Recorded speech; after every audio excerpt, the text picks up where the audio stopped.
All right. Cue the music. We are live on the stream. Should open the stream, just make sure it's all going okay. Kaes, say good day to your mic, please. Good day into your mic, please. Yeah, it's good. Dossie, say your good evening. Good evening. Oh, that was the most lackluster good evening you've ever done. Good evening. That's better. There he is. Now, you come to expect great things from the great man. You do. Double D.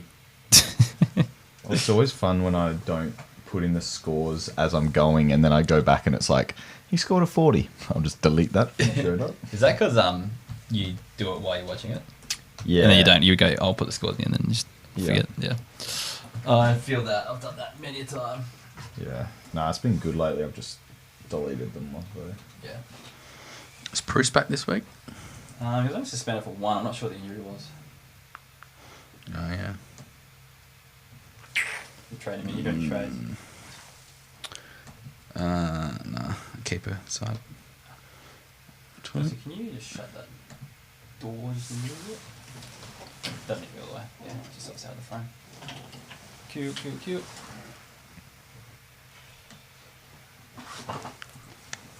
God.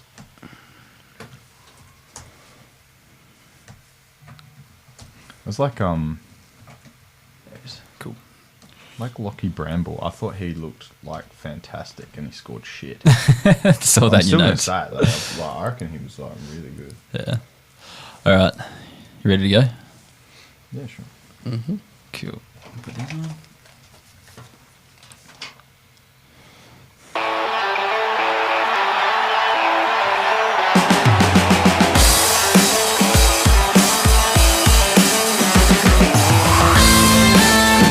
G'day listeners and welcome back to another episode of the Keeper League podcast. With our AFL Fantasy podcast that doesn't talk about the superstars. We only talk about the lesser knowns and the players that are going to bring value to your draft and Keeper League teams. My name's Heff and I'm joined by my co-host Dossie. How you going, mate? G'day, mate. Going well. And how are you? Kaes? I'm good, thank you, Dos. And how are Don't you, usually Kaes? ask that. How are you, Heff? Yeah, I'm good, yeah. No one really cares how I am, usually. That's probably the Yeah, no, issue, I don't but- care. Yeah, no, I didn't think so. Second that. Nah, come on, mate. Kaes, how are you? I'm well, thanks. That's good. You don't want to ask me how I am?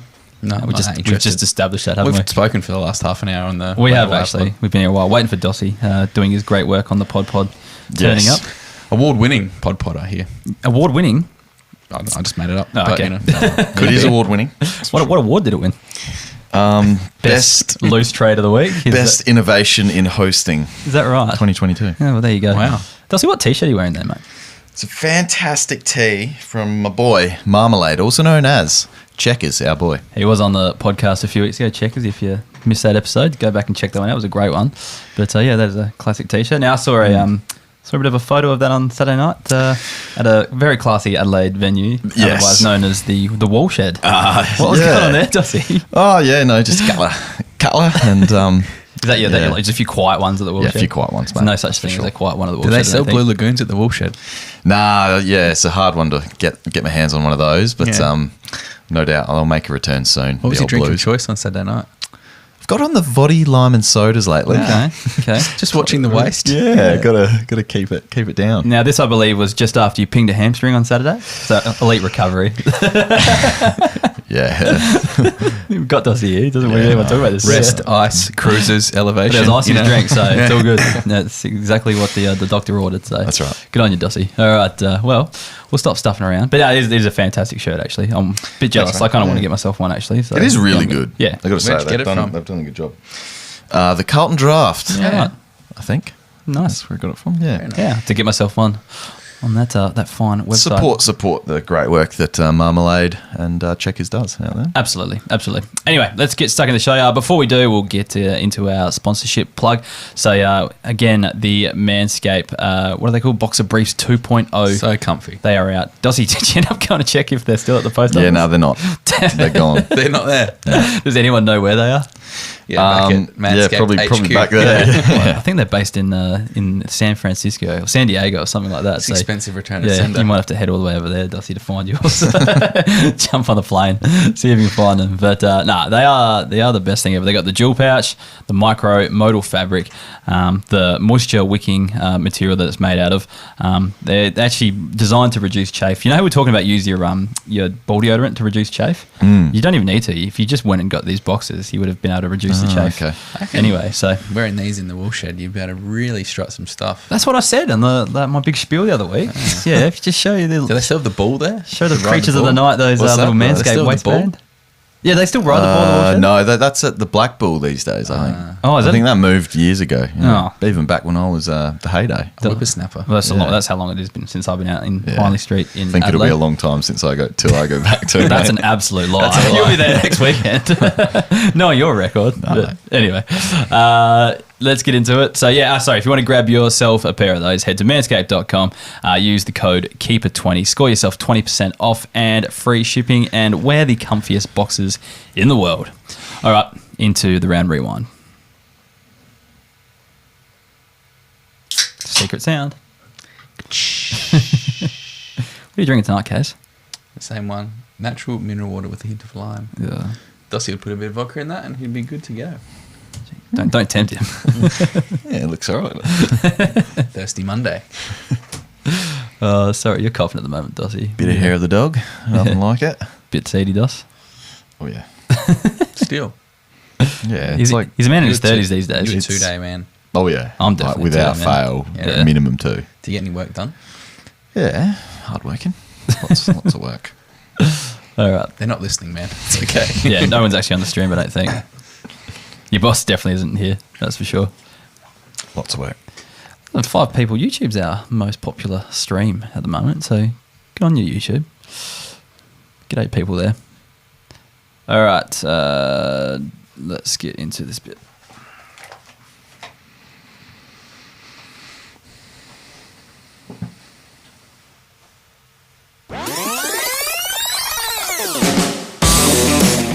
All right, first game of the round was Melbourne versus Brisbane. Kaes, you had the pleasure of watching this blockbuster game with 2 top-of-the-table teams.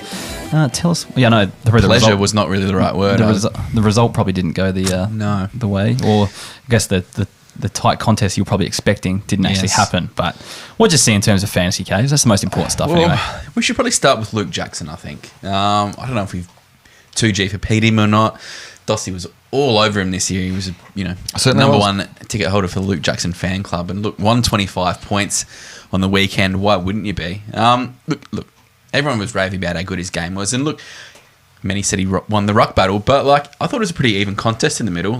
Luke Jackson's strength is obviously his follow-up work. And that was highlighted by the 9 tackles and his nice snap for goal on the weekend. But, look, he had 18 hit-outs to 29. So big Omac had 29. But look, Jackson had 3 clearances himself, but Oscar McInerney had 12. So I think, for those people who are, McInerney owners, I think they should actually be buoyed by the fact that, 2 reasonably young, good rucks went up against each other and had a good battle. But look, getting back onto Luke Jackson, I think it's a good start for him ruck-wise. I just do think he's still a work in progress. I don't think he'll have any scoring issues once Gawn's finally gone, but it's just going to be interesting to see how long we kind of sit in this weird, Purgatory. Correct. That was the exact. How do you even know about the word? But I think if you're an owner, and most people would own both, I reckon, or would hope to own both. Yeah, I think would. when they're solo ruck, it's game on for either or. I think we got to remember as well, this is the Keeper League podcast and not a classic podcast where everyone's kind of raving about him in the classic world. But the thing is, in classic, he's going to be probably relevant in 2 weeks' time. Whereas here, we've actually just seen some good signs Yeah, it's good for point. the next 2-3 years type thing. So there'll be people out there kind of writing him off in a couple of weeks' time when he doesn't score as well with Gawn coming in. But you just got to remember that we've seen this potential of what he can actually score. And going also forward. that he's now, isn't he a free agent this year as well? So if he goes to a new destination, he might be able to, take his game to the next level if he gets that role as well. So, So, do you reckon West Coast are coming hard for him? They would be, wouldn't they? They're after a ruck big time. ooh, I bloody hope so, mate. Yeah. I would love that. Yeah, I think Wesley, he's from WA, Yeah, so, yeah. and Freo have the big Shawnee Das, so. Yeah.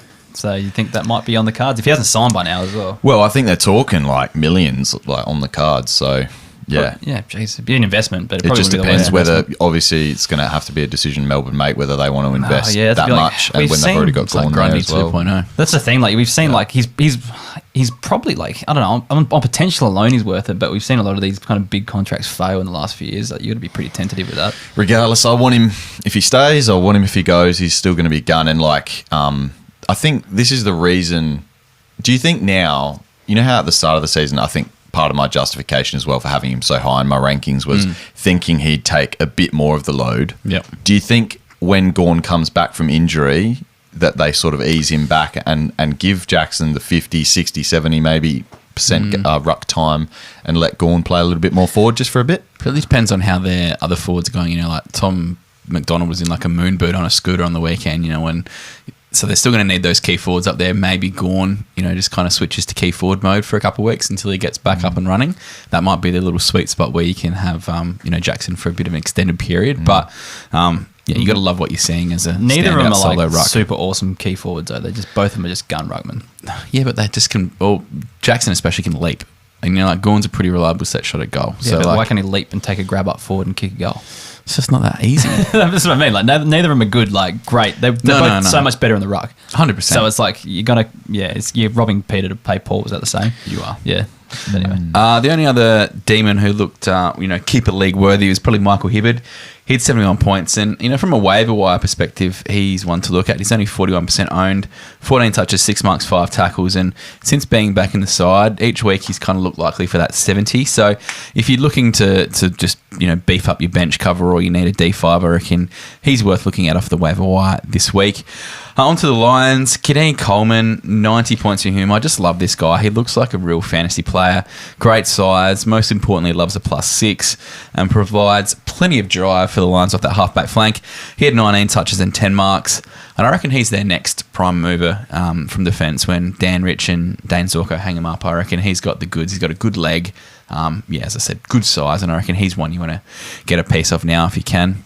Harris Andrews at 88 points, just a bit of a tip of the cap to him. 18 touches but 12 marks, and I know the Brains Trust here know what happens when people have lots of marks. Their numbers go through the roof. For those who missed it on Twitter, we were giving Kaes a bit of shit last week about his Tom Barrass stat, and I actually ran the figures about when a key defender takes 10 marks, yes, what they average, and Tom Barrass is actually underperforming when a key defender takes 10 marks. Well, it'd be nice if you had some of that information last week instead of just lambasting me. I didn't think it was that relevant, but actually when I looked it up, I was just interested. And the average is like 93.4 when a key defender takes 10 marks or more. They score around 93 points. But anyway. Good stat. Yeah. Great stat, Kaes. Well done. Cam Rayner had 78 points and did that thing again where he shows glimpses but fails to capitalise on his talent. 1 goal, 14 touches, 8 tackles. And for me, Cam Rayner is at this massive crossroads, I think, in his career fantasy-wise. Like, he's either going to go the Christian Petracca route and go from being this guy who keeps tempting you and keeps letting you down, or is he going to go like a Jordan De Goey who just kind of ends up being an 85 average forward? That's good. That is the biggest conundrum, I think. For me, honestly, don't know, because I was never necessarily a believer in Petracca. Obviously, egg on my face there. But, Cam Rayner's kind of almost showing those exact same signs. Yeah, I'm all in now, and I think I was kind of one of the doubters in the preseason, just because in his career up until his injury, he'd not even shown these sort of glimpses yet. Like, it was kind of just like one every, out of the box. It'd just be a couple of minutes where you're like, oh, that looks good. But it never was like a full game, I don't feel. I reckon his top score before this year might have been like an 80. Yeah. But this year he's shown a lot more, and he's starting to do it consistently. And for me, I think it's easy to forget. Like, he's coming off an ACL. I always give 12 months. Like, you need that 12 months to really get your confidence back in your fitness and back into it, starting to get a consistency going. And I'm keen for next year. Like, I'd be hoping to keep if you can, and I'll be targeting him next year. I think the minimum you're going to get is a De Goey type these days. Like, yeah, no, that's definitely. what you're going to get. And so it's like, that's still very, very keepable. Yes. In most leagues. But I think there's a massive population who are like, nah, he's going to be like the next big thing. I said at the start of the year, I wanted a 70 average this year, and I might get it by the end. And that's all that was a pass mark for me. That's all I was really expecting. The big thing is, I'll just skip down, is like, so they played Tom Berrier on the weekend. He had 8 touches from 65% time on ground, and James Tunstall, who had 31 points, 9 touches from 58% 8% time on ground. So they both played bugger all time on ground. This was when Jared Lyons basically broke his sternum in half, but he came back on the ground, and these guys are still playing such minimal tog. And I think like Lyons is getting on. Lockie Neal's not falling off a cliff by any stage, but like he's got a couple good years left. Maybe it's time that Cam Rayner. I think Zach Bailey's the other one who they're almost a bit underrated at how good they are, and because they're just showing those glimpses. You're not putting those big fantasy scores together, but like once they're going to flick the switch of, especially probably like Lions, I reckon both Rayner and Bailey are going to be like exploding. And we're also talking about midfield time and like CBAs and how important they are. I know Kaes is a non-believer, but even still for the season, Cam Rayner's attended 29% of CBAs, and this was like 40%. Yeah. A proper midfield is up like 60, 70% at least. So. Which also means, just on a kind of tangent, I guess he's going to probably keep forward status next year too, which is a really good thing to see too. For sure. Yeah. And lastly, Brandon Stasavich, he had 69 points, and we always seem to get a few queries about this guy, I think, on the question line. But for me, it looked good to the eye, his game, but also had a lot of opportunity because there was no Dane Zorko back there, 19 touches, and really probably should have scored a bit more considering it was down there a heap. But I'm totally firm on the belief that he's just going to be like a longer term lockdown defender. So like he'll have some good games here and there like they all do, but they've got Coleman, they've got a couple other runners, Answorth a bit more, and I think Stasavich is that, the reliable. Defending is his bread and butter. Correct. Can I ask you a question on Melbourne, if you're finished on that? Yeah, point?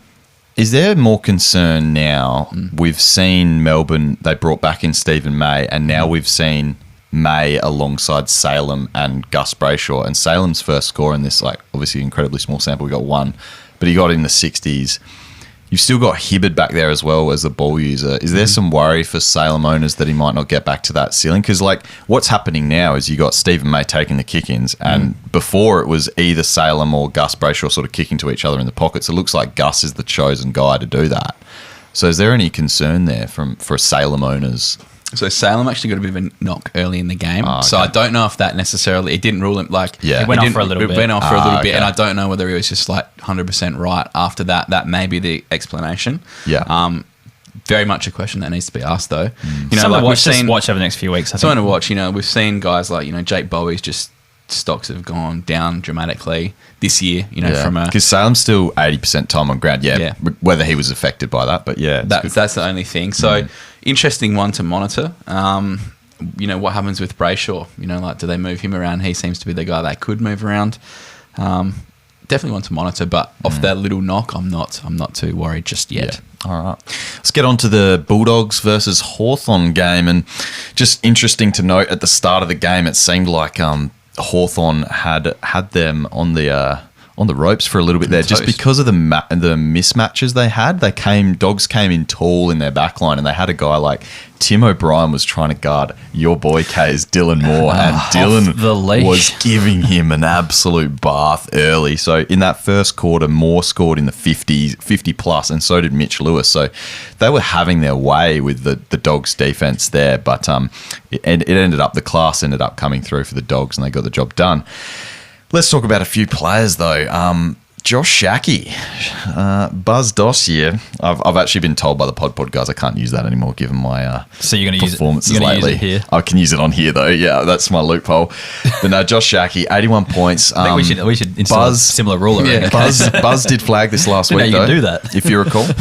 How come he listens to their rules and not your rules? Yeah, I don't know. I would say Josh Shackey. What are you talking about? So he played a forward ruck role. I flagged it last week. Obviously, Tim English is out though, so whether or not this is sort of sustainable stuff, but I was like shades of Tom Boyd, just, the top draft pick that came in and finally found his feet. Jackie's looking like a player at the moment. Like his last couple of games, I know he scored in the 60s last week, but I'd just keep an eye on him. Like you might not have to add him just yet because it could just be, a hot patch of form, but it's good to see Shackey as a former, high draft pick. He's looking like that Bruce sort of player now.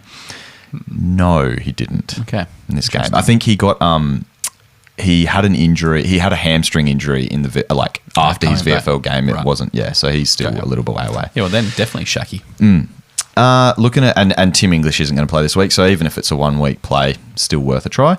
Jason Johannesson, just a tip of the cap. It was vintage JJ in this game. Like he was playing, and you had 18 touches, a couple of snags, but it was like vintage JJ. Looking at him, he's so fast, breaking through packs. I just want to give a tip of the cap because I used to love watching that guy play back in the day. Rhylee West is the big one though, lads. 112 points. I was wrong on this one. I was thinking he needed a role change to be that relevant player. Obviously, I love the way he goes about it, his pressure on the ball, but 112 points, and he's looking like a forward. Now, I think you mentioned Heff last week. His ability to take those pack marks is what stood out to you. Like he took contested, a couple of contested marks, and he took a hanger on someone this week. So I just think he's starting to look like they mentioned it on the broadcast. It was a good call. Like he just needs some continuity playing at AFL level. And I'm not getting too excited just yet, but I want to see him. It's against the Hawks, and they've been typically a good matchup. 34% owned, so you could throw a little bit of stash. He's 21 years old, and given his pedigree and everything. Exactly. So, look, he's one to get excited about, I think. He's fun to watch too. And, look, if you are down the bottom of your ladder and looking for a bit of fun to watch on the weekend, Rhylee West is definitely one of those guys with his tenacity on the ball. And just a little shout-out as well, Waitman got 6 points this week after kicking 5.5 last week. His arm basically fell off last week, though. Yeah. So it's probably something to do with it. And look at Rhylee West probably taking a bit of that role there as well. Onto the Hawks, Mitch Lewis, 97 points, and the big fella got game, lads. Mitch Lewis. I like Mitch Lewis, yeah.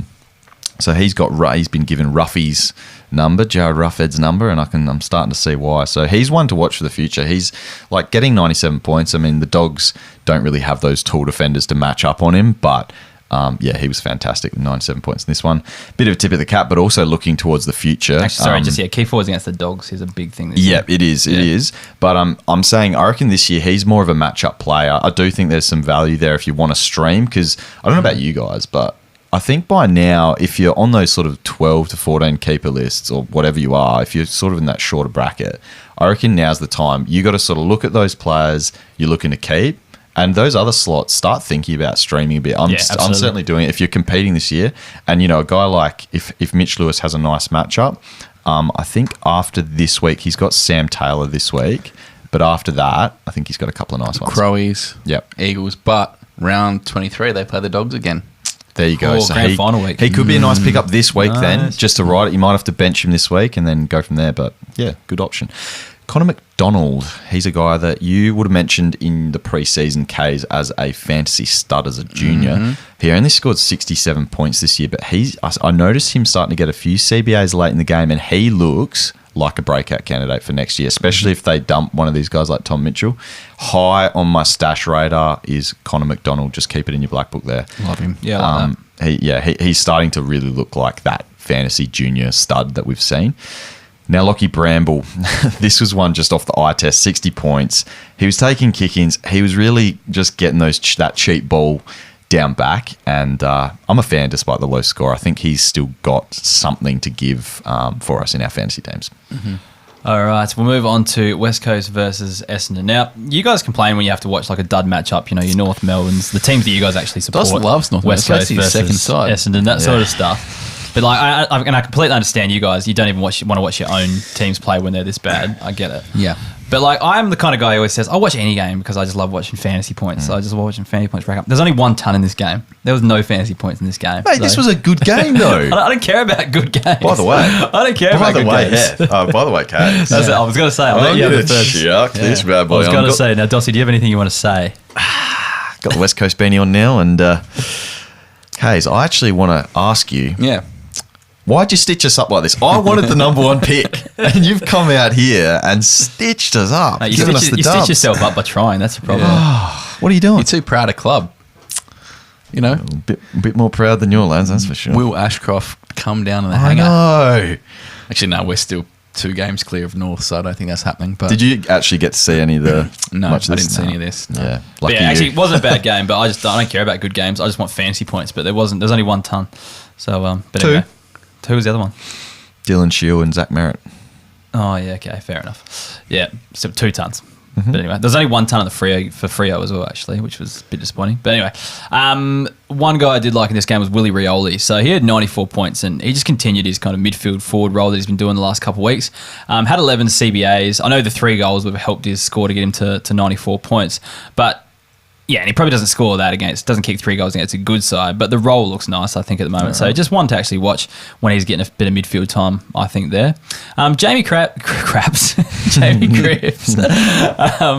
He had 93 points. Look, last week, I think Kaes was getting annoyed by me because I was showing Dossie my 2018 grand final win where Jamie Cripps scored me 110 Living points in the past, classic in the Heff. grand final. But he had 93 points and he's had back-to-back 90s and averaging 80 from his last 5. So I think it's just worth the kind of loophole option right now at the very minimum, maybe even a cheeky stream. I'm not sure what their matchups looks like in the next few weeks. Interesting stat for Cripps. Averages 66 in losses and 93 in wins. Ooh.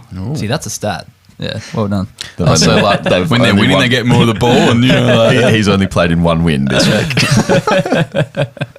Anyway, Liam Duggan, 88 points, bit of midfield time, mainly defence. Just needs a little bit more consistency, kind of to be considered. He's annoying. Yeah, he is. He's so up and down, isn't he? He looks like when he's going to play like bulk midfield, he'll go okay, but then as soon as their kind of gun midfielders come back, he gets pushed back a little bit as well. Yeah.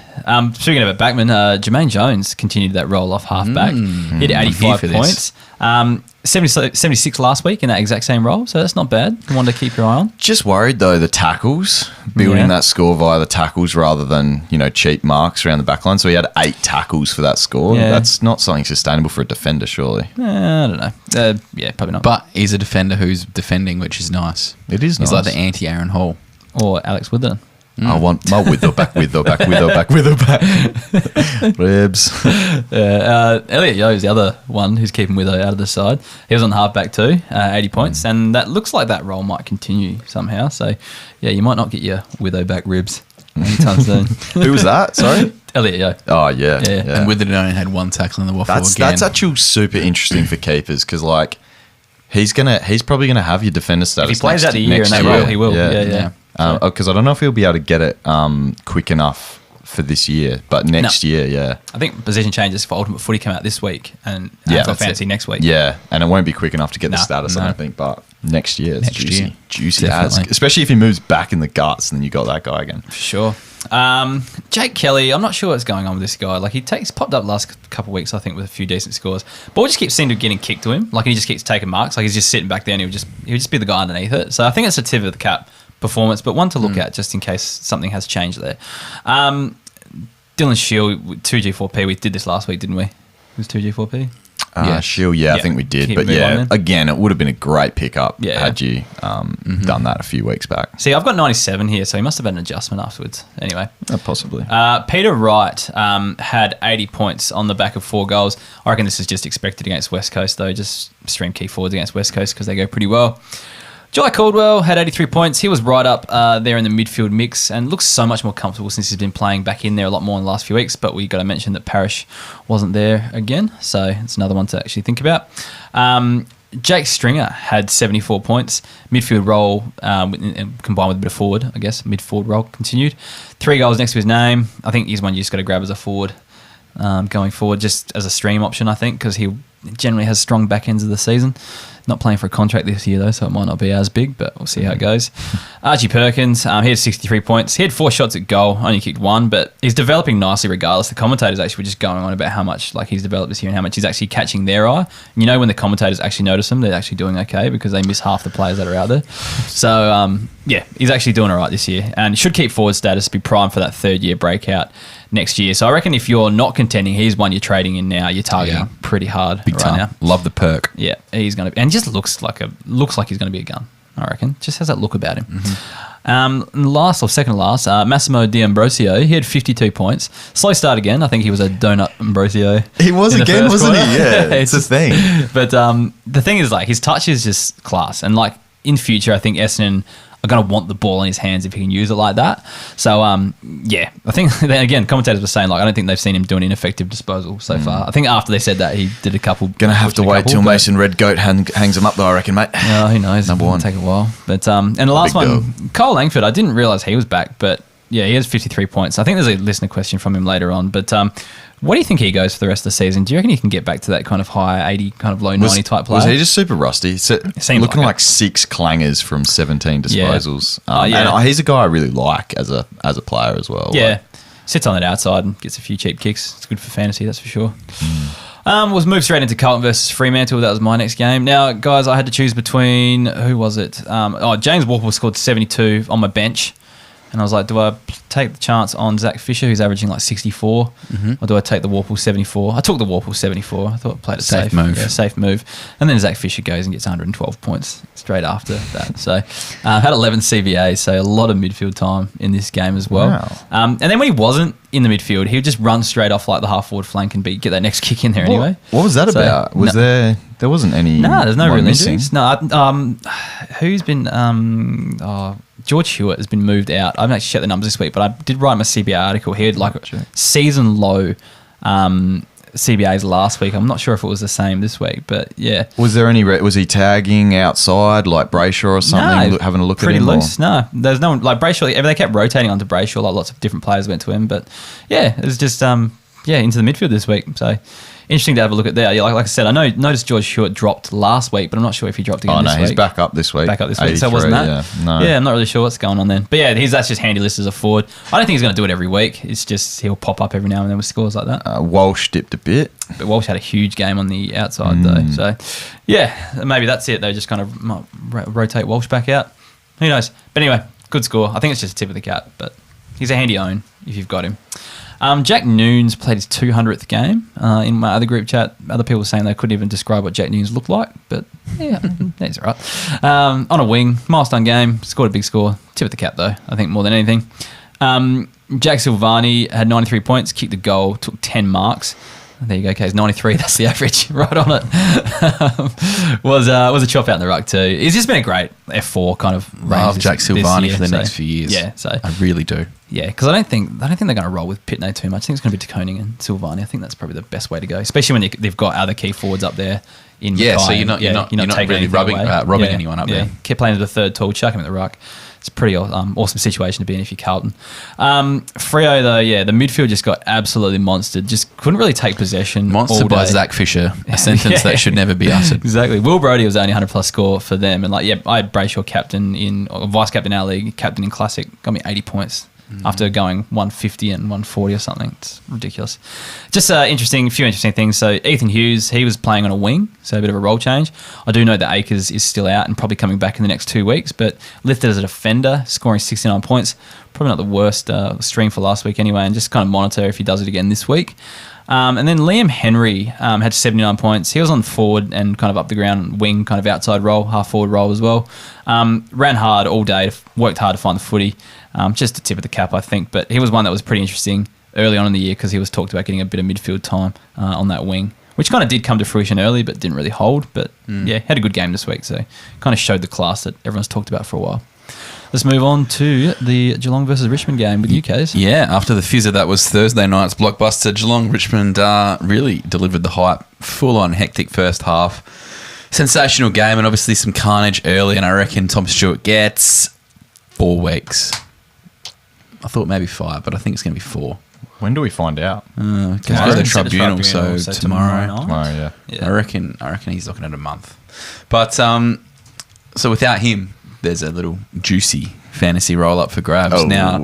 Obviously, me and Dusty are looking at each other just thinking it's GOAT/Zoat season. Zoat. Please pronounce Zach, that. GOAT is like the soft Z, Okay. I get it. But look, Zach was rested and then brought in as the sub and then activated. Well, not even activated. Then he was brought in as a late in. So he went from not dropped, but rested to playing very quickly, and he was basically playing key back on the weekend. Kind of spent a bit of time on Jack Riewoldt. I suppose, is he the man who takes the juicy Tom Stewart role, yes, or is it Jack Henry? So Jack Henry had 61 on the weekend, and he actually played up forward, strangely. So a interesting move by Chris Scott. Kicked the goal early and then kicked the goal late. And kicked the game winner, didn't he? Yeah. So is this kind of more of a, he missed 10 weeks, I think, of footy, or maybe even longer with the buys. Was it just purely moved to ease him back into, AFL footy? We got Tom Hawkins up there, you got Jeremy Cameron. He can just kind of play as a third tool up there, just take a bit of heat out there. Or is it a bit of a move? So he might be the one who could go back. He's only 10% owned, so he's a really, really good waiver wire pickup this week on the off chance. So coin flip between Jack Henry and the Zoat. Dossie, who are you thinking? I'm thinking the Zoat. Heff? Lock it in. Look, probably the Zode. Like that's just because when Stewart goes out, Guthrie tends to go big. So I think that's just going to happen. It's just that the roles I think is similar. Like Jack Henry's more of that tall lockdown player. Yeah, he can actually defend. Yeah. and they need that distributor off the back line. And the Zote's disposal may be a little bit shaky at times, but he has shown an ability to get those intercepts in. He's a good and start intercept marker. Start the rebound. So. Tyson Stengel and Jeremy Cameron both kicked 3 and put up 80s and continue their good form. You'd be stoked if you picked up, Stengel off the waiver wire early this year or drafted him later. Someone picked him up in the mid-season draft a couple of weeks ago in our league. Geelong supporter. That's pretty good. Pretty good going. And Tommy Atkins, he had 69 points and 21 touches with 8 clearances. Obviously continues that midfield role. Jeez. The score's not necessarily there, but does Danger come back this week? I saw he might not because Geelong have like a 5-day turnaround. So the traders are saying he ran 10Ks on the weekend. So you probably ran 10Ks on the weekend. I did. Yeah, that's the reason why. And you're not even I wanted you to ask me. Really? Yeah. So I don't know if Heff's told you, Dossie, but he's getting into running. Oh, he's told me. I've got like screenshots. I told him on I his ran like 10Ks on the Strava or something. Oh, really? Oh, yeah. What minute kilometres are you doing or whatever it's called? 10 was 5:25. Yeah, nice. Not too bad. Solid going. Yeah, I just put that up there. Just want Dos to actually recruit me to Kenilworth if they need someone to take his spot. Did you win on the weekend, Dos? Lost by a point. Ooh, Heff could have been the difference. Could have been there. Anyway. If we had more listeners, he might be playing. I think we won the Bees, mate. So, ouch. Gee, that B grade team won. Yeah. Real backhanded. Sorry, they didn't score a point against it, I don't think. But don't come up with mine against the Cats all the time, do they? That's it. Yeah. Camden McIntosh for the Tigers. He gave young Maxie Holmes a bit of a lesson on the wing. He had 21 touches, 8 marks and 5 tackles. And look, he's been playing some pretty solid footy of late. PB for the season, but probably more of a tip of the cap. However, I think he's great bench cover. I'm doing that in my home league, and it was a nice little loop in this week. So if you just need some cover, look at K-Mac. Liam Baker, he had 92 points. Started on the halfback flank, then went into the middle after Meatball Prestia got absolutely rolled. 24 touches and 7 clearances for Baker. Kicked the goal off that halfback flank early too. Now, he's definitely one to monitor because Prestia is likely to miss 1 or 2 weeks going forward. So, I don't know if he's going to be available, but I reckon Liam Baker's in for a good couple of weeks because he's likely to play midfield, I think. Yeah. Jack Ross is another one. He played really well when Prestia came off. Played a lot more inside mid, which is what we've always kind of pegged him to do. 77 points from him, and he was very instrumental in getting the Tigers back into the game in the third quarter. 6 clearances for the game, 25 touches. However, a little bit too handball happy for me. 14 handballs, 11 kicks. Need to improve that, please, Jack. He's another one, 37% owned, so one you could stream or pick up off the waiver wire. Did you have him on the waiver wire pod? I did, yes. And lastly, Dusty Martin, 75 points. Now, he's definitely now just a full-time half-forward flanker. He's had some issues this year, obviously, but the scores just really aren't there. So I think, owners now have to go into that stage of tempering their expectations. They really haven't been there for a couple of years now. But, he's had that midfield time. Yeah, I know what you mean. I'm just saying, playing that role in some teams, he'd actually be a really good player, but Richmond are so shit at fantasy that he's playing a dud role in a team that don't play that fantasy friendly role. So, if people throw on Dusty back onto their, into the pool next year, I wouldn't be surprised. All right. Well, moving on to the Sydney St Kilda game, and speaking of guys that you throw them back to the pool, Kaes, the way you've been talking about Jake Lloyd the last few weeks. Let me bring up some stats if you want to rebuttal and a good. I've done some Sherlock Kaesing. Of course. Your stats are just the most biased ones that you can ever pick. He had 2 kicks that went backwards, so that means he's going backwards in fantasy. That's generally the way Kaes looks at his stats.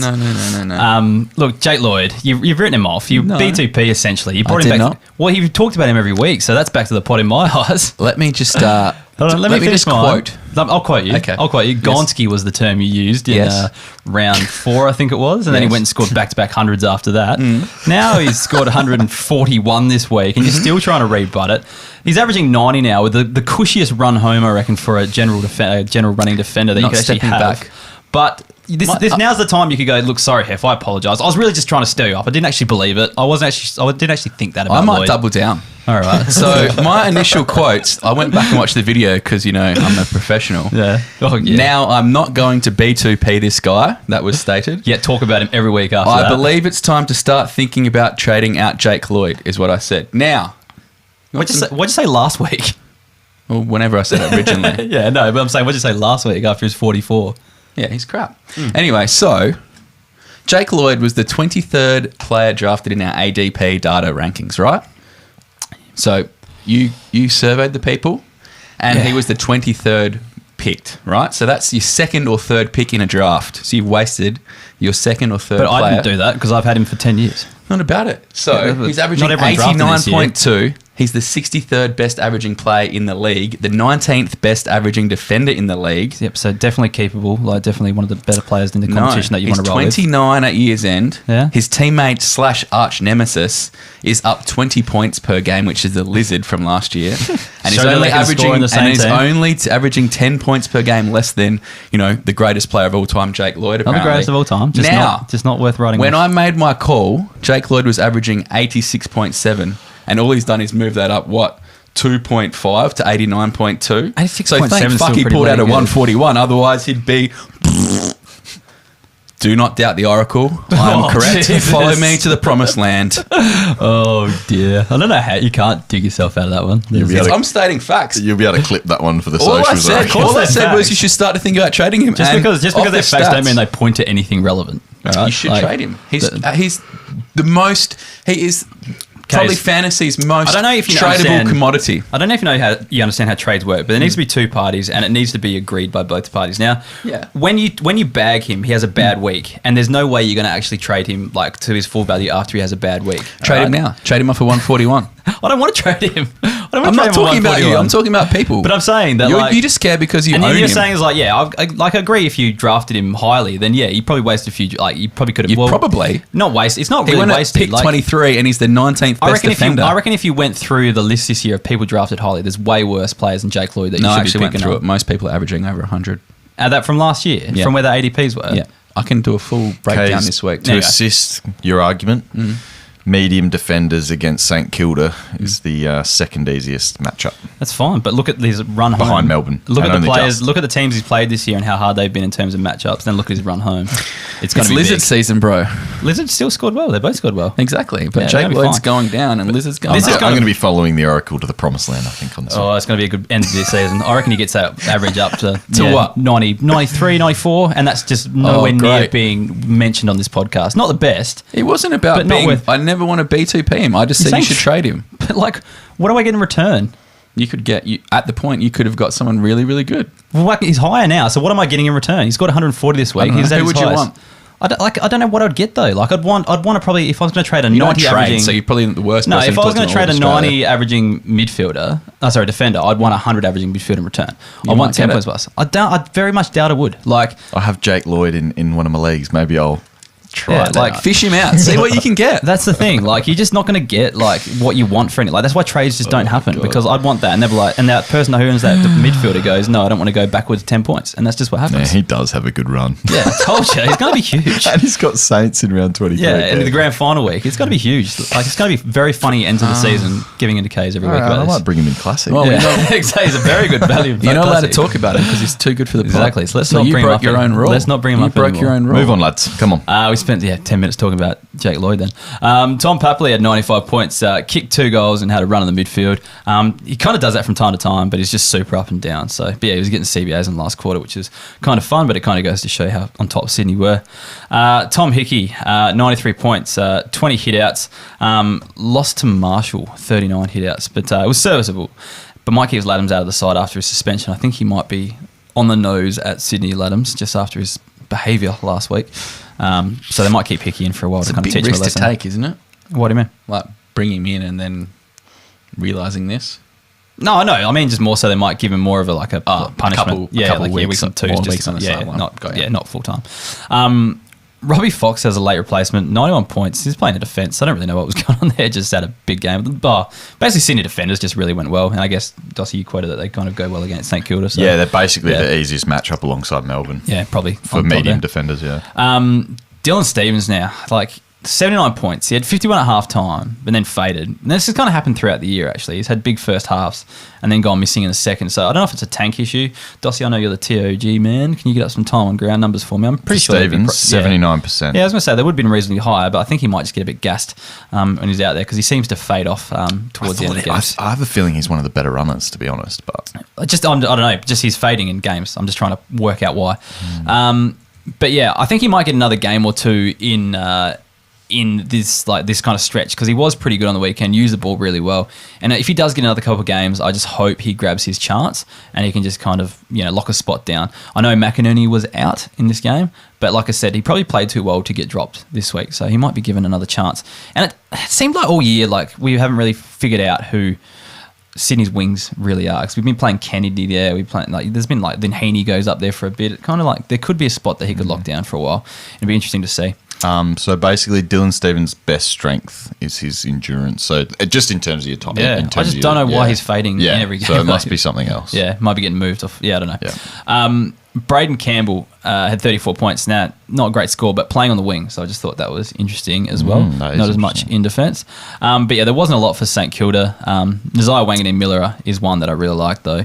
He had 76 points. Outside type, can play on a wing, but he's got a good kick. I think he's one they'll trust going long term. So he's one I'd be stashing for the future. If you're rebuilding, are you buying Braden Campbell based on what we saw last year and those flashes, and just chalking this up for a sophomore slump this year? If I could get him super cheap, dirt cheap, but I wouldn't be paying up for him at all. If you're rebuilding and nothing to lose, that's probably the time when I think about it. In our league, we only keep 16. Yeah, he's unkeepable. Yeah, you can't keep him. I don't think he's going to. I don't think he's popping next year, which is the thing. I think he's probably another 2-3 years away. But Kaes, you're the third year breakout. I am. But connoisseur. There's always outliers, as Heff has told me about CBAs. There's always a few players that don't fit the mold. That's the way. But it's opportunity. Who's really? Kennedy's not even playing at the moment. Who else is dropped? Luke Parker's the next oldest, and he's not going anywhere. I just don't know who's missing out from that side that's gonna give him more opportunity. I saw so much promise. I'm not giving up yet. I love him. I just don't think next year's his year. If Sydney weren't such a young side, he'd be gold. But he'd be one unless we see, unless it's too late and we see a lot of stuff in the preseason. He'd be one I'd be picking up late in a draft next year if he goes back to the pool, and just hope. Yeah, late pick next year is where I'd take him to. Yeah. Let's move on. Next game. North versus Adelaide. It's me. North versus Adelaide. An absolute snooze fest. And as I was recovering from my glorious night at the shed, I may have nodded off a couple of times in this game. So if there's detailed questions, I may not have the answer.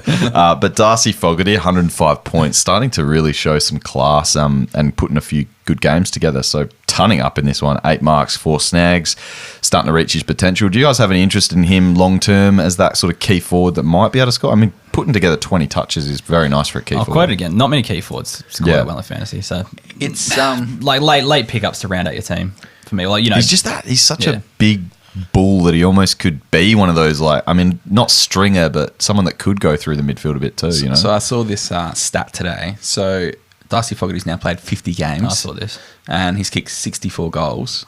So for reference, after 50 games, Rewalt had kicked 65, Josh Kennedy 63, Tom Lynch 62, Tom Hawkins 57, John O'Brien 45. I know he's a bit older than some of those guys, but Kaes is trying to say he's the next one of these guys. No, but you said he could be the next. If you're talking size wise, he's Tom Hawkins kind of build. If he can build that girthy, exactly that girthiness. Tom Hawkins is as well got good late in his career. You know what I mean? True, but what's Fogarty 25? No, I'm not doubting him. I'm just saying again. He's not something I'd be targeting in my best 18 players. But someone you'd kind of take a punt on later. Mid to late next year, I reckon he's worth a look. Yeah, I don't mind that. Kind of like Tex Walker is still 22. Really? Yeah, he's 22. He just looks like he's a man beast. Yeah. I'm interested because someone like Tom Hawkins has always been potentially one of your last keepers or just a safe 70 kind of average forward that you just need sometimes. Yeah. I've been impressed anyway.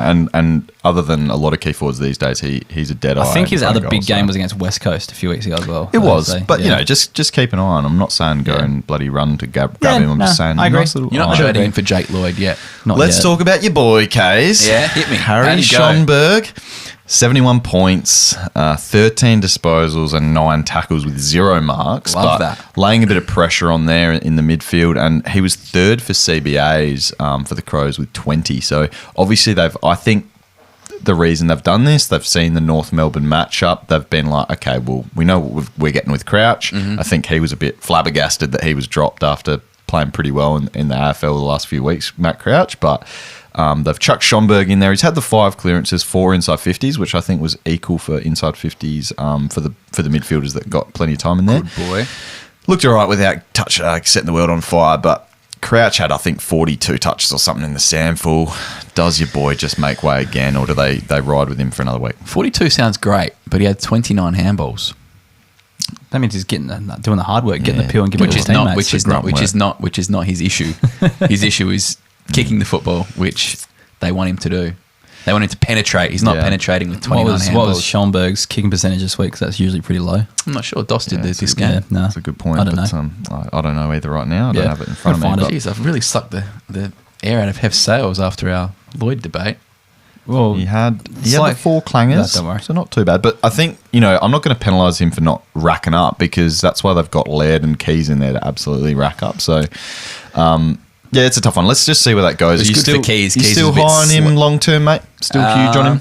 Or you lowered your expectations a little bit? Well, actually, one you got next is Haitley. He didn't get any CBA. So Yep. are they just? Do you reckon they're playing around with all this kind of mix? I like what and you just said though as well. Like it did benefit Kaes heaps, because It's after the just last few hard weeks to I was looking at say. Kaes like, if this continues, he's just going to be your average midfielder if that makeup stays the same. They're going to have to It's like choose. 30 touches you're taking out with Crouch. Yeah. You know, They're going to like- have to choose. Like you can't have both. Well, I Kaes reckon and they. Crouch. Well, I reckon they trade Crouch then. Well, yeah. That's what's going to happen. But And if they can get in a better, more explosive, ball user, then that kind of keeps Laird and maybe like Kaes. Horn Francis or something. Ooh, you're hearing something? Nah, everyone knows he doesn't really want to stay at North. He's going to come back Can't there. blame so him. I think the issue his with stepdad did play I for think Port though. So the issue with Schonberg this year is that he's not able to play that forward mid role that he had last year, because they've got a lot of quality forwards that are sort of, Rochelle and they've got like guys that they're playing there weekly that he's now struggling. It's like if he plays, he has to be that sort of primo midfielder. And it's just, we'll see where it goes. But Haitley moving to the outside, I've got him down here as 74 points. Just looks like they're trying to sort of mould him into it's like the next Blake Acres almost, where it's like you're always hoping for him to be that inside player, but he always, for some reason, isn't getting in there. So just something to look at going forward. For North Melbourne, just to note, they had a very veteran-heavy midfield again, which is something that they keep considering. They keep doing. It's like I thought this year was going to be the rebuild. I think the coach is just on a nice edge, trying to get anything out of the players right now. So you saw LDU, Simpkin, Greenwood, Anderson. Not much else. So guys like Powell, Taron Thomas, the people that we thought were going to come in here, and even Will Phillips, who's been unsighted all year with illnesses and other weird stuff going on with him. Anyway, we saw a veteran-heavy midfield again. So Hugh Greenwood was good. He's not too good for the podcast this year, averaging under 80.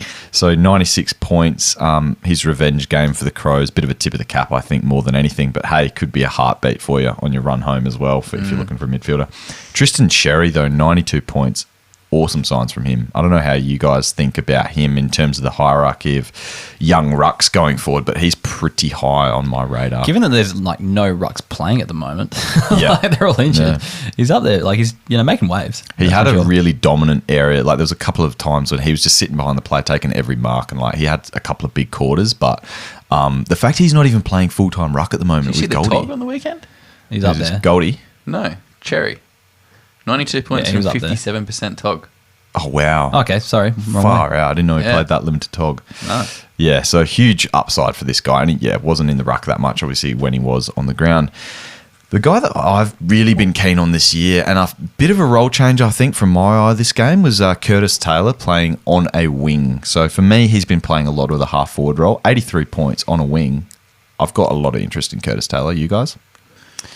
Not as much as you do, I don't think. He's I've a like, floozy. I like the way he goes about it. I watch North quite a bit because you guys never want to watch North, so I try to watch them as much as possible to ease the burden. And, like, he's just so up and down. Like, because he gets used in so many different roles. Like, he shows so much flair, but...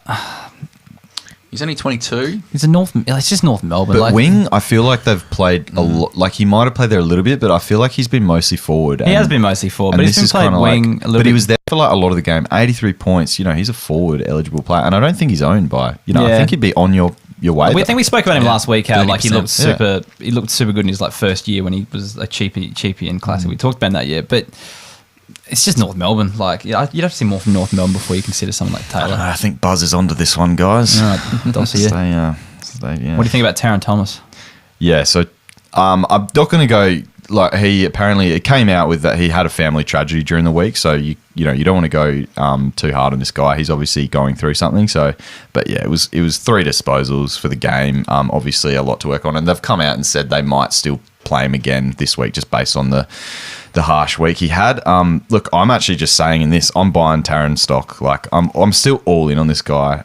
There's stuff going on this year, but you can't blame anyone for playing crap in this North Melbourne team at the moment. I think there's so much going on. And Taron Thomas, from what I've seen in his young career so far, I'm still stocks in on this guy.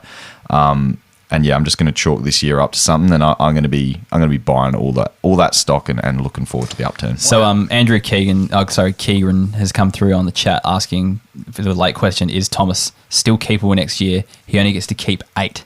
Do you rate him that highly that you would keep him in your top 8 players? It depends on your list, but probably not. Yeah, he hasn't had more than 19 touches this year. No, like it depends. It completely depends on what your list is. But 8 keepers, like, I don't know how many teams. You're probably not keeping him. He's not in the top 100 players. No, you're not keeping him in that league. But in stashable leagues, in dynasty leagues and stuff, like, I'd be buying him now because you're never going to get him cheaper, I wouldn't think. People would be jumping off right now. It's a fact. Yeah. Any other players? Not relevant, but Ben Mackay moved forward. So much like his brother Harry, playing a bit of forward in this game, only scored the 30 points. But look, if he's not down back, and we saw it in this game, Fogarty, Tex, everyone getting off the chain against North. Did he kick any goals?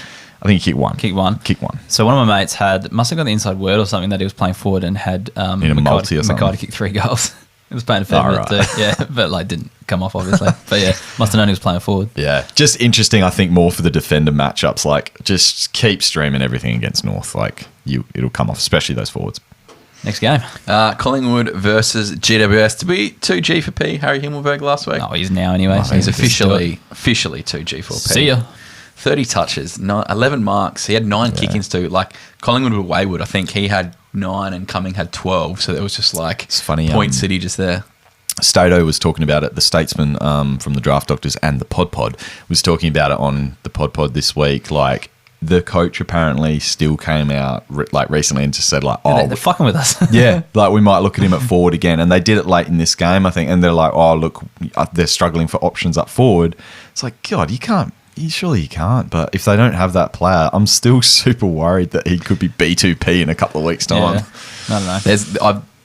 Now, farewell. You're right. You're right. Well, you can, but there's probably no more uncertain player than him. I reckon. He's such an interesting trade, like, conundrum, I think. Anyways, 2G4P. See you later. Jesse Hogan had 89 points, and I really loved his game. He kicked 4 goals, but it was probably more about his movement and his hunger that he showed on the weekend.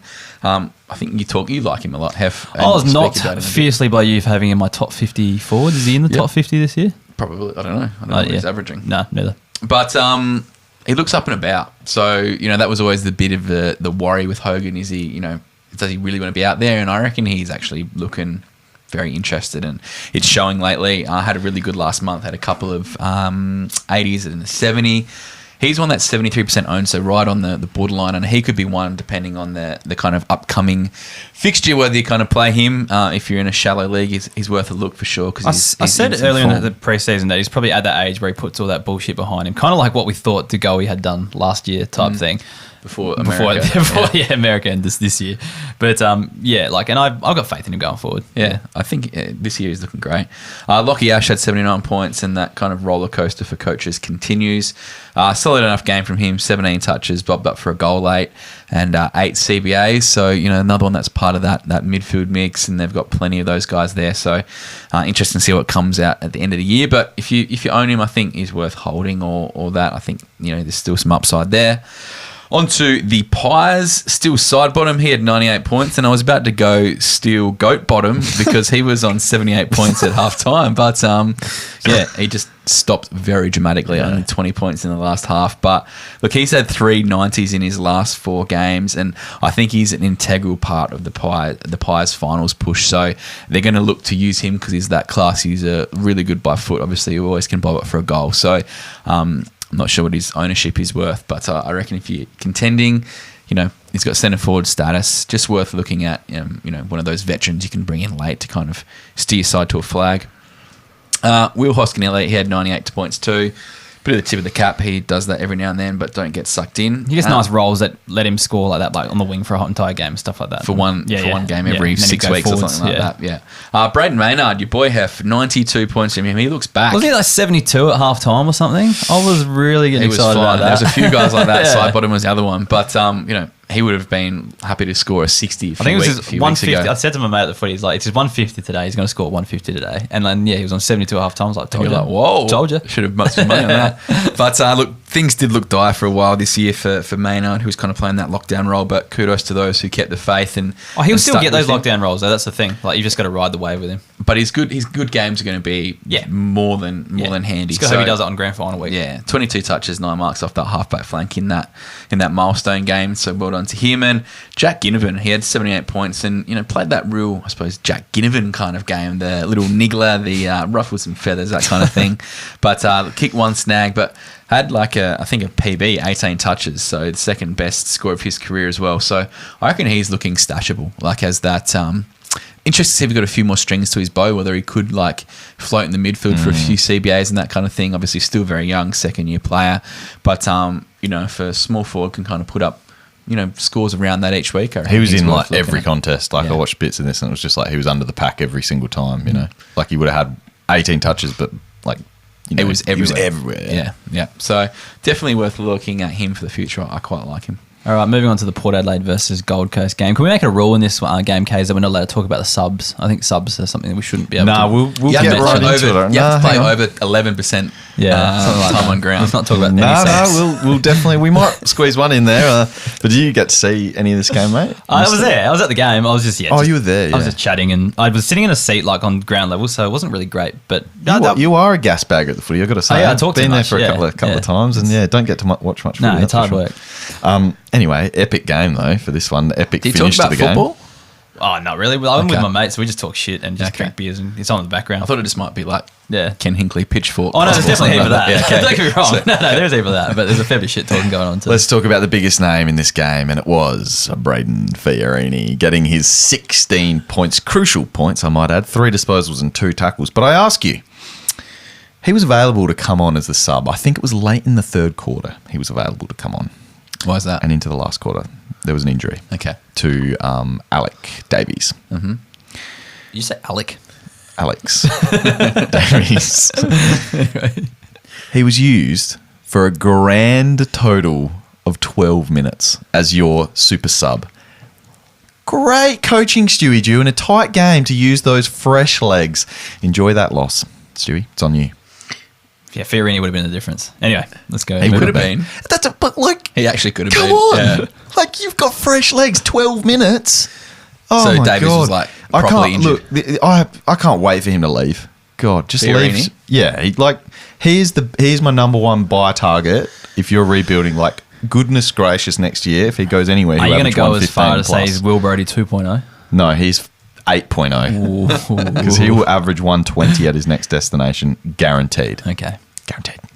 Ben Ainsworth, I've been a little bit late to this train, and he might even be edging on the 2G just about, but he keeps getting those 70s, I think, so it's not quite the 80s. I said last week he's only gone under 70 once since round 5. Yeah, he's just consistent. So he'll be on most squads, I think, but 111, and he's just looking really good. And I think it's worth pointing out, I've mentioned on a couple of pods now, Gold Coast's scoring this year is just like, I would almost want to say historically low. The only dude averaging over a ton is Took Miller. The rest there was only 3 over 80 when I looked last time. That was last week. So to be averaging like what he's doing all right this year, like even if it's in the 60s or 70s, I think that's actually a good result, and he's got some good upside.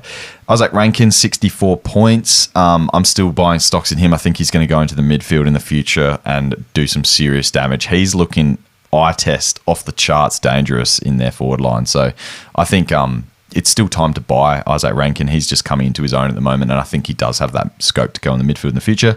Jack Bowes, only the 44 points, disappointing in defence, but I do want to note Port a pretty tough matchup for those defenders. Yeah. We've seen it all year. So, honestly, if somebody drops him after picking him up, it might be time to scoop him up straight away, I think. You just avoid streaming against Port in general. So, I think looking at that, people might be scared off, he's had a couple of crap games in a row. He'll keep his spot in the side and 44, and he'll do a lot better than that.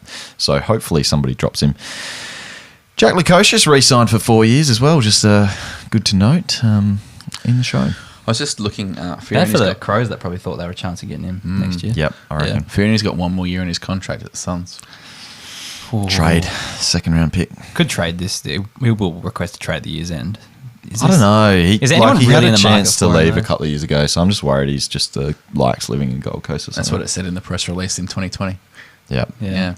He calls Gold Coast home. Well, he's going to have to find a new coast, I think, to find home. Just talking on the Port side of things, Finlayson and Dixon, the combo was pretty good again, and Dixon in particular.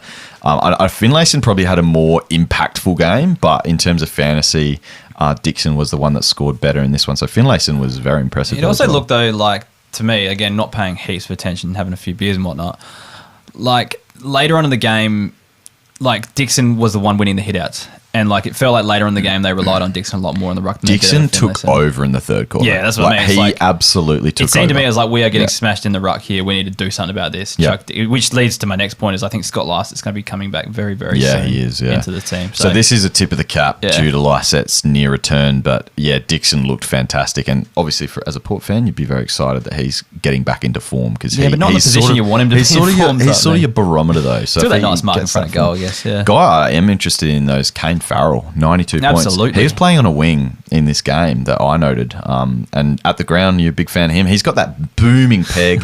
We're talking about this in the Wave Wire pod. Like that goal, they looked like he kicked the goal for mine. Like I was certain that was through. Like ACL, coming back off an ACL, and this is a mid-year coming back off an ACL. You know how I said I usually give guys 12 months coming back? Like showing this amount of signs this early. Yeah, like exciting stuff. And I think he's got forward status, doesn't he? He does. Yeah, he does. He probably won't keep it. A year or two. I think there was last year. I owned him in as a rookie in our home league, and like obviously did his ACL and I was Devo, and I was like, I really like Kane Farrell, but like as you said, like there was no way in hell that I was going to pick him up this year because I thought, look, he might be back. Maybe only from now, just starting to play footy in general, and he's exceeding expectations. That sort of role on this team, like he's probably up there with your top wave of pickups. I'd suggest this week. Yep. All right, and just rounding it out, Xavier Desma, look, he only scored 68, but he had some influence from my eye, and he's back on that wing, so, only had the 16 touches, and I think he had 6 turnovers as well, so not too great, but good to see him back. Hopefully we can get some continuity and the Durs of old returns. Riley Bonner, 107 points, 30 touches. Then it comes out he's fractured a cheekbone, I think, and out for 3 to 4 weeks. So devastating. He was just about 2G'd after that one. I think we should 2G him after that one anyway. He's had some big hundreds. Like, he's had a lot of tons this year. But then he's out. And looking legit too. Was looking. And remember how he finished? I think he finished last year super strong as well. So it's almost like he's becoming one of these back half of the years guys. So I kept him in my keepers this year. Yeah. And I was just like, and it's like, I felt like I was finally going to get Lycett back this week. I got Jack Steele back, and I finally had like team at full fitness. Then I lose Bailey Scott and Bonner this week. So I just want to touch on, like, this guy's 2G. I just want to get your thoughts quickly. Just a very quick thing. Connor Rosie, he's obviously going to be pure mid next year by the looks. Where do you rank him sort of on those keeper scales? Like, how high are you putting him now? Because he's putting together like an amazing string of form to end this year. Do you reckon he's just going to go up and up and up, take another step up next year? And is he one of your top? Like, how high is he going in your keepers in the midfield? Because obviously as a forward, he's super tantalising, but Yeah. like, is he an 85 to 90, or is he like a 90 to 95 mid, or can he push 100 If plus I'm next starting year? a new league, I'm trying to get one or two kind of more established midfielders under my belt before I'm picking him. Plus, I'm trying to get probably a back and a forward in those kind of things, maybe even a ruck too. So I think after that's when you start looking at him. What do you But reckon he can average? Like, what's his I'm not as what's high his on best youth as year going to probably be? other people are though. So what do you reckon? What's his last 5 average? Is 96. So do you reckon that's a minimum of what he can produce, or is that about what he can produce? I reckon he can go 100 plus. 100 plus next year. Yeah. Next year. This is his first year playing as a full mid, and he's just like, as the season goes, he's just getting better and better in the role. A bit might hinge on what Boat kind of does, or two, Yeah. wouldn't it? It's just interesting because Well, he both is that scoring well. he is that impact versus like rack 'em up kind of guy, but Yeah. he's starting to rack 'em up as well. So I'm just interested into where. But Yeah, I probably wouldn't go. I'd probably start thinking about like fifth, sixth round type thing. But I'm again like I'm not youth focused as other people are. So if you did go higher, I probably wouldn't judge you. But it's just not what I'm doing. Interesting. Yeah. All right, that'll do it. Cool. All right. Well, if you enjoyed the show, can you please consider becoming a member and supporting the podcast? Because essentially, we can't do this podcast without having members. So yeah, if you like the content we put out each week and you want to keep it going each week, then please consider becoming a member. But if you do, we'll reward you with our bonus resources, which is the weekly CBAs, the kick-in data, scores for and against, which includes the by player type as well, which is good. So you can see, key defenders, small defenders, midfielders. That's what I'm talking about when I mention those stats on the pod. That's Yep. what I'm using. Projections, breakout tracker, much more. Also get access to the pod if you're into Classic as well, which seems to be very popular out there as well. So if you're keen on signing up, there's a link in the description below. And yeah, support the podcast. Keep it going each week. We'll thank the gold members before we get into the vital trudge watch. Kaes, your turn. My turn. A big thank you to Daniel Nesbitt, Stephen Mann, Jared Buskell, Luke Farrows, Nick Wall, Charles Lowe, Luke Farrows, Shannon Page, the original DOS, Aidan The superior DOS. McRosty. Aidan McRosty, yes. Hayden. No, you need to have the H on front to get DOS status, unfortunately. He'll Definitely beg to not. differ. ADOS. Another Nah, rule that come we're on. not going to implement. And Michael Paul, thanks to all of you. All right, it's time for Trudge Watch, guys. Let's do it. Trudge Watch. Now, Did you get my email? No, maybe no. The theme has arrived. the theme has really? arrived. All right. Well, I'll put this in as of now. All right, onto the Trudge Watch. Trudge. Oh, trudge. So, Trudgy, second most disposals on the day for Carlton, only below Paddy Dow, who had 37, but we don't talk about him. Paddy. Joel Trudgeon, one behind, 17 kicks, 17 handballs, Oh. 9 marks, Oh. 8 tackles, 8 clearances for 146 146 fantasy points. All right. If he's not on a list next year, I don't know. Yep. So this is Coming. just Something was just wrong. basically a PSA for drafts next year. Like when you're watching the draft, watching the best fantasy scorers, he's going to be one that you need to start looking at for the future, essentially. So he's relevant on this podcast now. Yeah. He's going to be playing The next Oracle year. and the Doracle were on this early. No, Yeah. I'm only just getting on board now, and I'm still probably not on board until he gets listed on an AFL list. But when he does, I'm there. Is he early enough? Is it the Horacles jumped on board? I don't know. Anyways, that's Trudge Watch for another week. Judge. Can't wait to hear this. We might actually get it in there now. Which email did you send it to? Hopefully the right one. My Heff one? Heff at Keeper League? Nah. Other one. Don't say it on the stream. Yep. Yeah, I got it. All good. All right.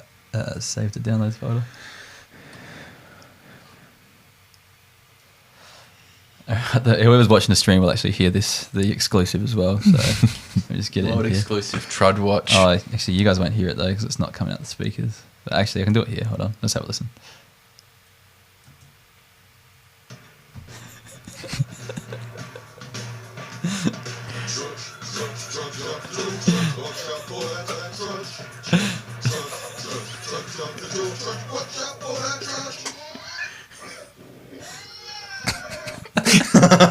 Alright, I'm going to edit that in there now. That is wow. very That's why I was running late onto the truck. together. Oh, so good. Let me just edit that in. Is it just says trudge? It's like All right, onto the Trudge Watch. Trudge. Out for that trudge. Jun. The gin was my favourite. Yeah, not too much lyrical masterpiece on that one. It's almost as good as Laura and Odos.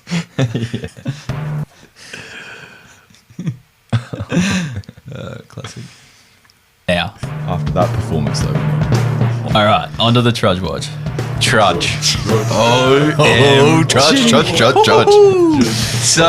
Trudgy. Watch out for that trudge. All right, onto the Trudge Watch. Trudge. Classic. I don't know whether to leave those animal screams in the end there. I put that in. Oh, is that you? It's a pig. It's a pig. It's a pig. Oh, is that what it is? I thought it was just actually from George of the Jungle. For that trudge. All right, onto the Trudge Watch. Classic.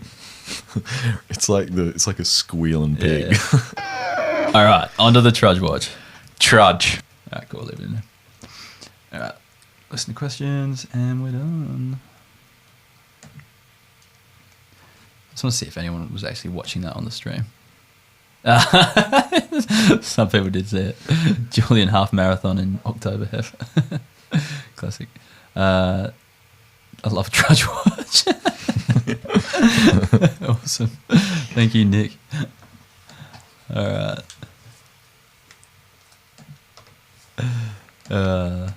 Actually, I might just play it in full for the people on the stream because they wouldn't have heard it yet. Trudge, jump the Joe trudge. Watch out for that trudge. Trudge, jump the Joe trudge. Watch out for that trudge. All right, onto the Trudge Watch.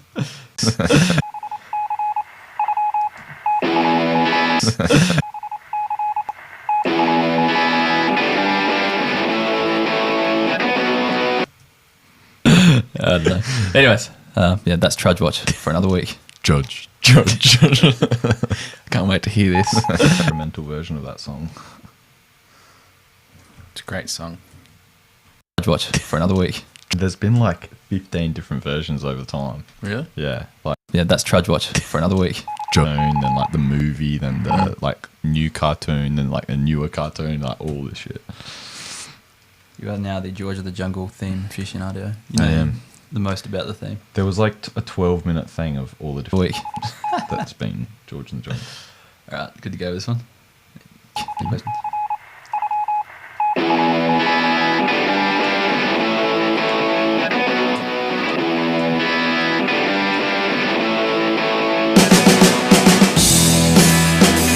All right, first question of the week comes from Ant G25. Is Boak a good player to target if contending? Still a decent young player with the potential for him? Oh, sorry, sell a decent young player with a potential for him. Others he's looking at are Redden and Ross. Kaes, you're the Boak owner. I do think he is a good target if you're contending, but what's your thoughts? Yeah, I do. Well, I brought him in this year because of that. Like, he was started the year on fire, like, you know, really big 100s, but, you know, he's averaging 90 in his last 5 games, averaging 95 for the year. I reckon he's just safe as houses for like a 90 each week, which I like. Yeah, he'll get that 90. He's like we were talking about at the start of the year, like he's not going to maintain that 100 plus, but yeah, like I said, like if he's your last midfielder, like I'd be taking that 90 every day of the week for sure. What I love about him, he's 33 and he's still averaging 5 tackles a game. Yeah. You know, like he's still He's a hungry workhorse. man. Yeah. Am I right in saying he started hot and finished a bit cool last year too, though? Yeah. Is that something to be No, worried actually, about? no, he was pretty consistent. I think he was high up in the Brownlow, so I don't think he was that. I just remember him coming out the same deal. It was like, oh, do we need to get this guy in classic and everything? And then it was Yeah. like he kind of cooled off a bit, but you just have to check. No, he was pretty consistent. pretty consistent Okay. last Yeah. year. All right. At Trav014, are the new GWS roles real? Is big Tristan Sherry's time on ground a good sign of his scoring potential? So, yeah, I think, first of all, GWS roles, what do you reckon? Do you reckon everyone plays in that same role? Do you reckon Taranto, what does he do? Does he get more midfield time coming in? That's the main one I'm not too sure on. But in terms of Himmelberg, he's probably going to stay in defence, you think? GWS new roles. Tristan. He's asking 2 questions. Oh, okay. It's still hard to tell, but yeah, like if Taranto's stuck Well, forward. Cornelio's staying in midfield, obviously. Yeah, That's where the main isn't one- it? Is this Taranto's last year on contract? I thought he just signed another big one, but I'm not sure. Okay. I suppose the big question is like, what we see this year doesn't mean it's going to translate to next year. So how far? That's very true. How far ahead are you looking? Like Yeah. if you're going, are these roles going to stay the same for this year? I reckon you could. Well, I know probably this guy has confidently say yes. he's just traded in Himmelberg because he's in our league, so that's probably what he's wondering. But I reckon Himmelberg is safe for this year. But for next year, Yeah.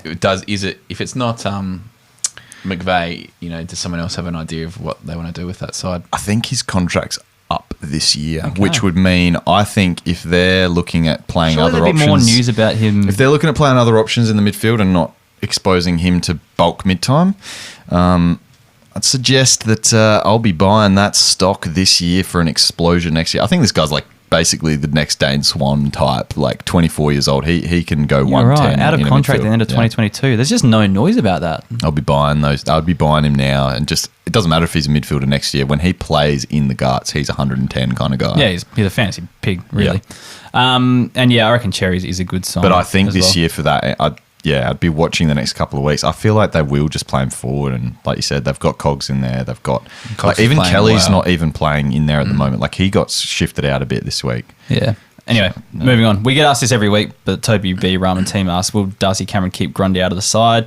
Or will he instantly go back to obscurity? I think his fantasy score is definitely impacted by Grundy coming back. There's no way they don't play Grundy. So He'll go back to he will go backwards. unfieldable. Not unfieldable. He'll play, unfieldable, but it'll affect both of them really. Like I reckon it's going to have a negative effect on both. it's going to be what's the play? Oh yeah, it's going to be like the Laddams Hickey situation, except probably not to as or the bad. Gawn Jackson situation. Yeah. Which is going to be the same thing. Probably a better Yeah. script, maybe. Yeah. Anyway, at Xavier Munro, what happened to B-Dubs? Is it time to jump off or hold? I'm going to ask Kaes if it's time to jump off Bailey Williams. I can answer that if you want. No, that's all good. I'm not sure why you're on in the first place is the bigger question. What's the role looking like, Dossie? I think it was fine in this. I think it was pretty similar in this game. It just just kind of didn't come his way. Did he 'Cause get I was JJ? I'm not going to lie. I was like, I think it was like 3/4 of the way through the first quarter. I'm like, I was checking if he was in the team because he barely I noticed him touched late, it. yeah. And I was like, oh no, he's there. Like he did a couple of nice things actually, but Did he have a shot at goal late or tried it? Yeah, real I think hard? he was involved. He's but, always hungry. Yeah, obviously it was just a stinker, so hopefully he can bounce back. Next question. Richard Eliadis, would you trade Big O for Grundy in a keeper league? Yes, I would get rid of Oscar McInerney if that's who you're talking about to get Grundy in. I would. Would you guys? How old is Brody Grundy? Not super old. 26, 27?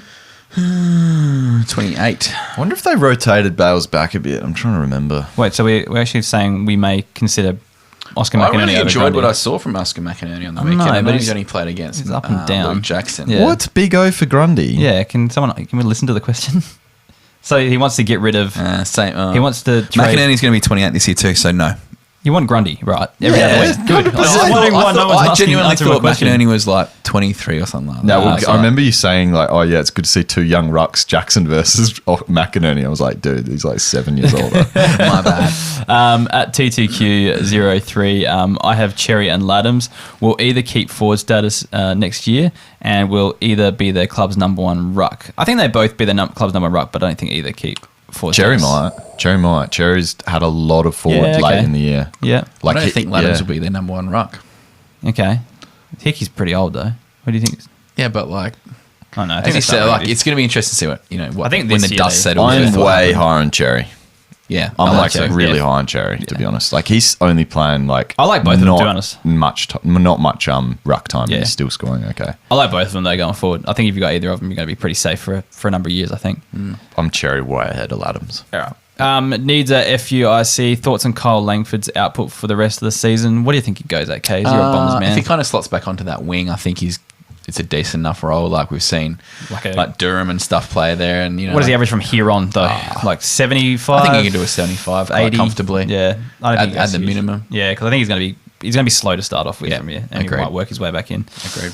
So he might put up some good scores later on, but I think he's going to be slow for the next few weeks. Nathan John asks, are Gresham, Rosie and Taranto likely to hold forward status next year? I did a bit digging into this one, actually. So Rosie last 3 weeks has been very midfield. So if that continues, it's basically gone. Yep. And it's going to continue because he's killing it in there. Gresham, he's a chance to keep it. Last game he only had 40 CBAs. He's been up and down. Like sometimes he gets up to that 60, kind of 70 mark. Depends like what plays out. But I think if things continue to keep going up and down, he should do enough to keep it. And Taranto should also, but wait and see what happens with McVeigh to see what he does when he actually plays. Yeah, him whether or properly. not that was just warming him into Yeah, it and he exactly. gets a gig. Yeah, that's one to really watch. Yeah. We've got, what's it got? Dossie Different, Dossie Goated, Dossie Spectacular written here on. Yeah, I wanted to say those because somebody's counting my third person. Oh, okay. I counted tonight. You did 2.5.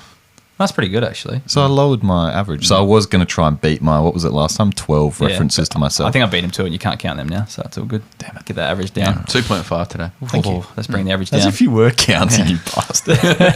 Anyways, let's wrap it up. I reckon you might have pipped me this one with all your oracles. No, I reckon I and just did one oracle. Anyways. It was a very grandiose oracle, but Yeah. only the one.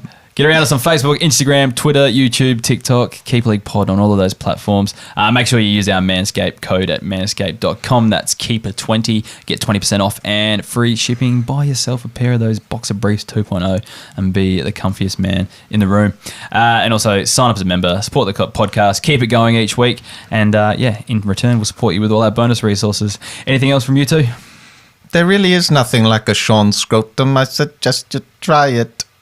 Jesus Christ. That's from Austin Powers. Okay, good. I don't remember that one, but yeah. Anything from you, Kaes? Dossie different. Dossie is different. See ya. Bye. And then you remember that, dude? It's I don't the remember that best. line. I don't know. Austin Powers doesn't really stick in my mind too much. Can we kill the stream there, Dossie? See you, peeps. Boy.